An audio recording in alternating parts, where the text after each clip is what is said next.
see what I see?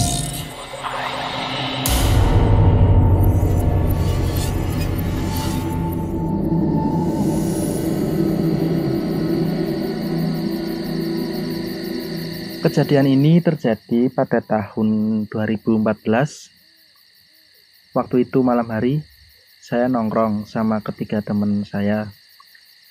Teman saya itu namanya sebut saja Baron, Kukup, sama Paris. Jadi kita nongkrong berempat, termasuk saya, di depan rumahnya si Paris. Di situ kita ngobrol santai, membahas apa saja lah, dari mulai kisah asmara sampai ke arah mistis. Nah, ketika sampai ke dalam pembahasan tentang hal mistis ini, saya berdebat dengan Baron, Kukup, dan Paris. Saya tidak percaya dengan adanya penampakan, sedangkan mereka percaya dengan adanya itu.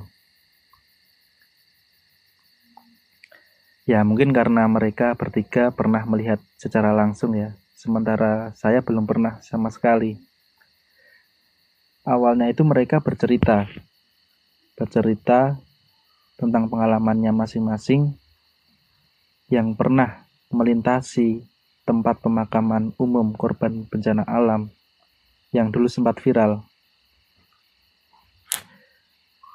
Dan mereka bertiga pernah mengalami kejadian mistis melihat penampakan di sana. Mereka bercerita dengan versinya masing-masing. Nah, di situ saya bilang ke mereka, kalau orang yang melihat penampakan itu cuma halusinasinya saja. Tapi mereka tetap kekeh kalau penampakan itu memang nyata adanya. Di akhir perdebatan, si Baron menantang. Dia menantang saya untuk masuk ke dalam makam yang dimaksud selama 30 menit. Nah, si Kukup sama Paris mendukung tantangan itu. Jadi mereka bertiga menantang saya untuk masuk ke dalam makam bertahan selama 30 menit. Pada malam itu juga dengan imbalan kalau saya berhasil melewati tantangan itu, tidak takut, tidak lari, saya akan mendapatkan uang 20.000 dari ketiga teman saya itu, dari Kukup, Baron, sama Paris. Jadi mereka patungan masing-masing 20.000 untuk tantangan ini. Jadi kalau di total saya dapat 60.000 dari mereka bertiga. Nah, tanpa berpikir panjang, saya terima tantangan itu.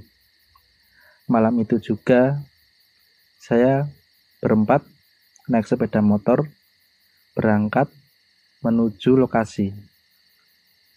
Memang agak jauh sih dari lokasi kita nongkrong sama tempat pemakaman umum itu, sekitar 45 menit kalau ditempuh dengan sepeda motor. Nah, sesampainya di lokasi, saya masuk ke makam itu. Sementara Baron, Kukup, dan si Paris menunggu di luar makam sambil menyalakan video di HP-nya masing-masing, berharap mereka menangkap video penampakan yang nantinya bisa ditunjukkan kepada saya agar saya percaya. Mungkin itu maksud mereka, karena mereka ingin saya percaya dengan itu. Di dalam makam sebenarnya ada rasa takut sedikit, cuman rasa takut itu terkalahkan sama rasa ketidakpercayaan saya terhadap hal-hal yang seperti itu. Jadi di dalam makam itu saya biasa aja. Malah saya berteriak bukan karena takut. Saya berteriak menantang makhluk yang tidak kasat mata itu untuk menampakkan wujudnya. Tapi selama 30 menit itu, sampai tantangan selesai, tak satu pun saya melihat penampakan di dalam makam itu.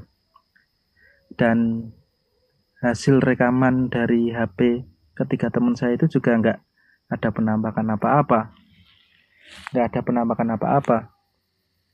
Akhirnya mereka mengakui keberanian saya, memberikan masing-masing 20.000 kepada saya, walaupun mereka tetap beralasan Kalau dicari-cari ya setan nggak akan menampakkan wujudnya. Tapi saya bodoh amat. Yang penting saya bisa melewati itu, dapat uang dari mereka. Nah setelah itu kita berempat pulang ke rumah masing-masing karena waktu itu sudah menunjukkan pukul 2 pagi. Sampai rumah saya tidak tidur karena waktunya sudah mendekati azan subuh, dan sekalian saja tidurnya setelah sholat subuh. Sambil menunggu azan subuh, saya mainan HP, main game, dan sampailah waktu subuh. Nah, saya bersiap-siap tuh, mau berangkat ke masjid buat sholat subuh berjamaah. Saya kalau sholat subuh itu lebih sering ya ke Masjid Agung yang ada di luar kampung tempat tinggal saya daripada sholat di masjid kampung saya sendiri. Jadi letaknya itu sebenarnya juga nggak jauh, masih dekat dari kampung saya. Sekitar 5 menitan lah, sekitar 5 menitan kalau naik sepeda motor. Kalau jalan kaki ya lumayan pegel. Jadi saya berangkat dari rumah menuju masjid pakai sepeda motor. Setelah selesai sholat subuh, saya pulang lewat jalan yang berbeda tapi. Jadi kalau tadi saya berangkat lewat jalan utama menuju Masjid Agung, pulangnya saya lewat jalan perkampungan. Suasana pagi itu masih sepi dan langit masih agak gelap ya. Saya menikmati perjalanan pulang dengan santai. Hingga sampailah saya di perbatasan antara kampung saya dengan kampung sebelah. Yang di situ saya harus melewati satu makam yang luas dan agak panjang treknya. Nah, pas di area makam itu, motor saya masih saya kendarai dengan pelan-pelan, santai. Tiba-tiba pandangan mata saya secara refleks tertuju kepada kaca spion motor yang sebelah kanan. Dari kaca spion itu, sekilas seperti ada yang berdiri di tengah jalan yang membuat saya langsung menengok ke belakang. Tapi ternyata tidak ada apa-apa dan saya turun dari sepeda motor. Kemudian saya lihat lingkungan di sekitar makam. Sama sekali nggak ada orang, sepi, nggak ada siapa-siapa. Ya udah, nggak mau ambil pusing, saya kembali lagi naik sepeda motor. Baru mau saya hidupkan, saya melihat kaca spion lagi untuk memastikan. Dan saya kaget waktu itu, karena yang saya lihat di kaca spion itu sangat jelas. Terlihat dengan mata kepala saya sendiri, sesosok pocong yang berdiri di tengah jalan. Pocongnya itu nggak seperti pocong di film-film yang kelihatan muka seremnya. Tapi pocong itu seperti pocong jenazah pada umumnya, di mana seluruh tubuhnya itu dari kaki sampai kepala tertutup kain kafan yang diikat. Dan dia berdiri di tengah jalan. Seketika itu saya langsung putar spion kanan motor saya ke depan. Saya nggak berani lihat ke belakang lagi, dan saya langsung tancap gas menuju rumah. Sesampainya di rumah, saya berlari masuk ke kamar masih dalam ketakutan. Saya ambil Al-Quran, kemudian saya duduk bersandar di tembok kamar saya, sambil saya baca Al-Quran itu, dengan maksud ingin menenangkan hati saya. Tapi, baru saya baca ta'awud, a'udzubillahi minasyaitonirrajim, saya melihat pocong itu lagi. Dia berada di pojok kiri atas kamar saya dan terlihat sangat jelas, jauh lebih jelas dari yang saya lihat waktu di makam. Nah, di situ saya takut banget dan panik karena badan saya juga nggak bisa lari, nggak bisa digerakkan, mau teriak juga nggak bisa. Yang bisa saya lakukan itu cuma merem. Jadi saya di sana di kamar itu cuma merem sama baca ayat kursi dalam hati. Nah, terus waktu saya baca ayat kursi dalam hati itu, selesai wala yauduhu hifdzuhuma wa huwal aliyyul azim, terdengar suara anak kecil mengaji seperti dari rumah sebelah. Dan suaranya terdengar merdu, tapi asing di telinga saya. Karena yang saya tahu, gak pernah ada tetangga saya yang ngajinya pagi-pagi habis subuh dengan suara keras, apalagi itu anak kecil. Ya tapi karena suaranya yang merdu, membuat saya mulai tenang dan mulai bisa berpikir positif tuh. Di situ saya mikirnya, ya Mungkin itu saudara tetangga yang nginep di rumahnya lalu belajar ngaji di sana. Itu pikiran positif saya. Kemudian saya simak aja suara itu, dan ternyata ayat yang dibaca itu sambungan dari ayat yang saya baca dalam hati tadi.